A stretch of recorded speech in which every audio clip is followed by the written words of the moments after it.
Selamat pagi, Assalamualaikum warahmatullahi wabarakatuh. Salam sehat untuk sobat transportasi dimanapun berada. Sobat transportasi, baiklah. Sekarang saya berada di ruangan pembantu Direktur 1 Politeknik Ilmu Pelayaran Makassar. Kami akan memberikan sedikit informasi, semoga bermanfaat untuk sobat transportasi dimanapun berada. Selamat pagi Bapak.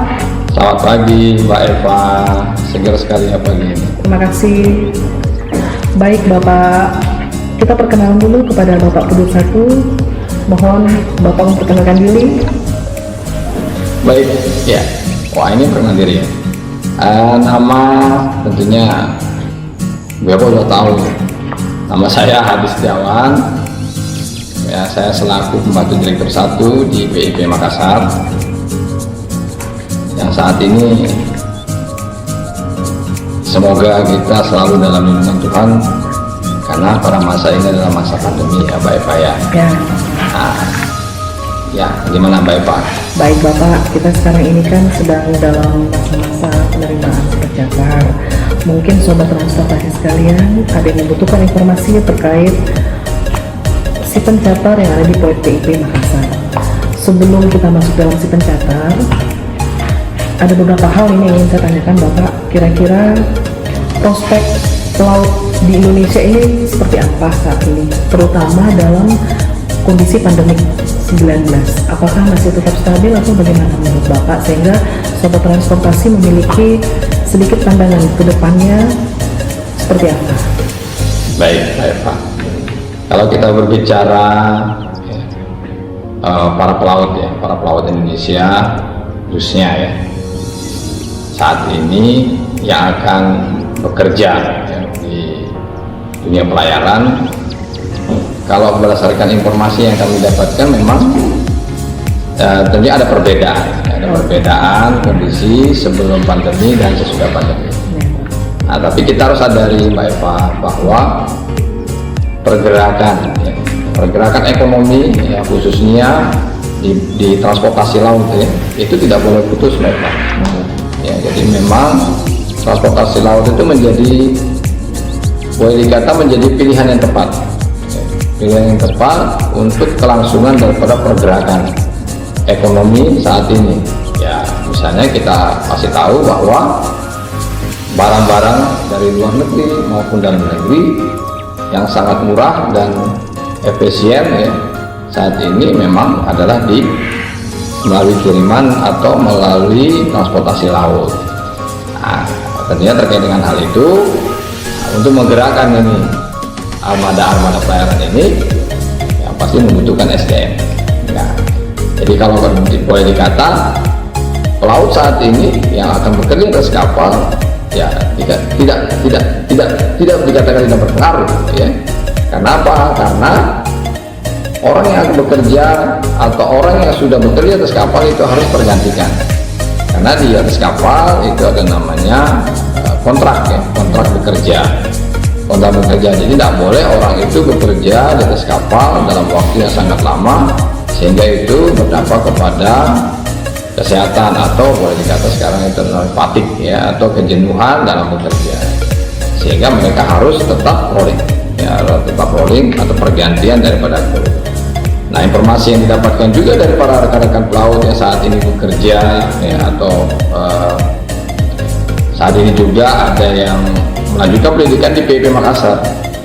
Mereka menginformasikan bahwa masa-masa pandemi ini crew change atau pergantian kru atau pertukaran pekerja dari kapal darat itu tetap berjalan normal ya. Tentunya ya, pihak perusahaan tetap memperlakukan ya, protokol kesehatan masa COVID-19 ini, itu menjadi konsentrasi mereka ya, dengan jaminan bahwa orang-orang yang bekerja di atas kapal itu mereka jamin harus sehat.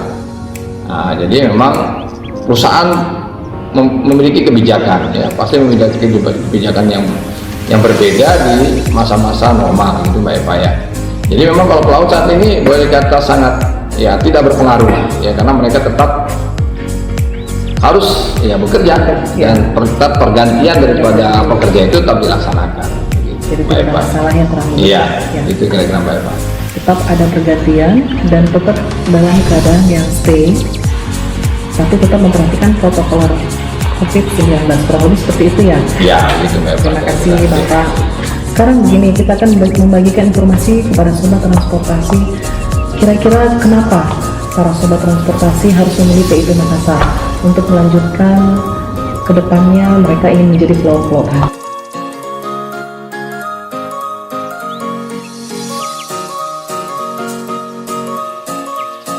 Menurut Bapak Kapten Hadi bagaimana?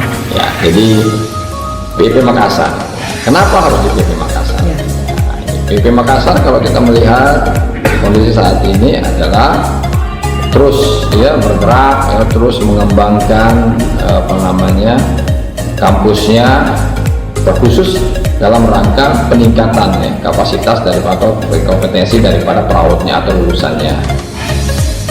Kenapa di PIP Makassar? PIP Makassar dalam meningkatkan pendidikan itu terus mengacu kepada atau mengikuti perkembangan terkait dengan capaian kompetensi yang dikeluarkan oleh AIMO kita mengacu kepada AIMO Model Course yang berstandar internasional.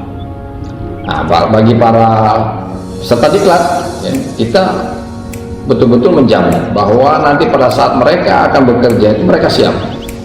Bagaimana caranya? PIP Makassar menyiapkan sarana prasarana yang sangat baik itu berupa simulator, berupa lab yang saat ini kita boleh berbangga hati karena PIP Makassar itu punya kapal latih.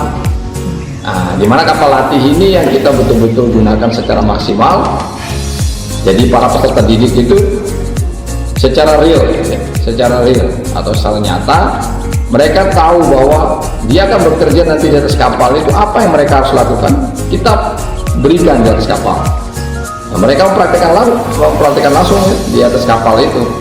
Nah, inilah kelebihan kita dibandingkan mungkin mohon maaf sekolah-sekolah yang ada di sekolah-sekolah pelayaran yang lainnya Dan PIP Makassar adalah sekolah pelayaran yang di bawah Kementerian Perhubungan jadi ini sekolah adalah sekolah negeri, jadi itu jadi memang terkait dengan sarana prasarana fasilitas yang harus menjadi persyaratan yang direkomendasikan baik dari nasional maupun internasional itu kita harus penuhi, sehingga mari memang PIP Makassar adalah pilihan yang terbaik bagi adik-adik atau generasi muda yang berjiwa petualang Mbak Eva yang ingin jalan-jalan juga sembari bekerja, dapat pengalaman ke daerah atau ke negara luar atau negara-negara lainnya, sehingga mereka boleh dikata pengalamannya cukup baik dan mendapatkan penghasilan yang cukup baik pula gitu kira-kira Mbak Eva. Baik, terima kasih Bapak untuk masukan-masukan kepada Sobat Nusantara. Kami berterima kasih juga atas waktunya Bapak yang sudah memberikan motivasi. Mudah-mudahan Sobat Nusantara sekalian dengan adanya perbincangan kami bisa memberikan informasi sehingga para Sobat Nusantara, para Sobat Transportasi sudah dapat menentukan pilihannya akan kemana. Kepada Sobat Transportasi, jika ada pertanyaan boleh komen di YouTube atau channel kita. Terima kasih, salam sehat untuk kita semua. Itu aja.